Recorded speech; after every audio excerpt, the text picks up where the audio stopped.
الحمد للہ رب العالمین والعاقبۃ للمتقین والصلاة والسلام علی سید الانبیاء والمرسلین وعلی آلہ واصحابہ واہل بیتہ اجمعین الی یوم الدین، اما بعد، فقد قال اللہ تبارک و تعالی فی کلامہ المجید والفرقان الحمید، فاعوذ باللہ من الشیطان الرجیم، بسم اللہ الرحمن الرحیم، حامیم والکتاب المبین، انا انزلناہ فی لیلۃ مبارکۃ انا کنا منذرین فیہا یفرق کل امر حکیم۔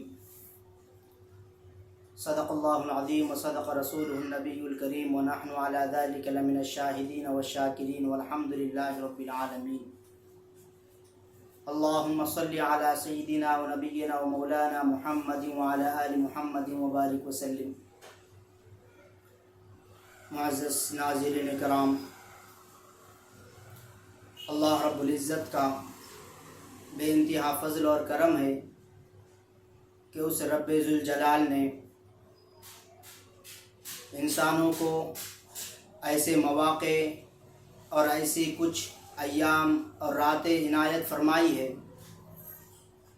جس کے اندر انسان عبادت کرتا ہے تو اللہ تبارک و تعالی اس کو گناہوں سے پاک و صاف کر دیتے ہیں۔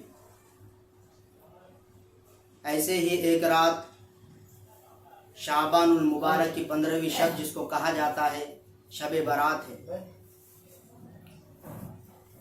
جس کے اندر عبادت کرنا گویا اپنے آپ کو گناہوں سے پاک کرنا اور اپنی خود کی بخشش کرانا بتلایا گیا ہے۔ سورہ دخان کے اندر اللہ تبارک و تعالی فرماتے ہیں فیہا یفرق کل امر حکیم، کہ اللہ تبارک و تعالی اس رات میں ہر معاملہ طے فرماتے ہیں۔ دوستو، ایک حدیث کے اندر آپ صلی اللہ علیہ وسلم نے فرمایا کہ جب شب برات ہوتی ہے اللہ تبارک و تعالی آسمان دنیا پر تشریف فرماتے ہیں اور اعلان ہوتا ہے کوئی روزی مانگنے والا کہ میں اس کے روزی میں برکت دوں، ہے کوئی مغفرت مانگنے والا کہ میں اس کی بخشش کروں، ہے کوئی مبتلا مصیبت کہ میں اس کی مصیبت کو دور کروں، ہے کوئی پریشان حال کہ اس کی پریشانی کو دور کروں۔ اور یہ اعلان طلوع فجر تک ہوتا ہے۔ رات بھر اللہ تبارک و تعالی آسمان دنیا پر یہ ندا لگاتے ہیں جو کوئی بندہ اس رات میں دعا مانگتا ہے اللہ تبارک و تعالی اس کی دعاؤں کو قبول کر لیتے ہیں۔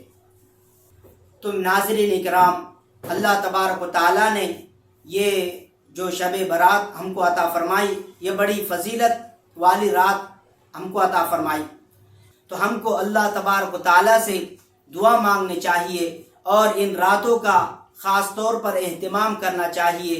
اللہ تبارک و تعالی تمام اہل ایمان کو، تمام ایمان والوں کو ان راتوں کی قدردانی کرنے کی اور ان راتوں کے اندر نفل عبادات کرنے کی توفیق عطا فرمائے۔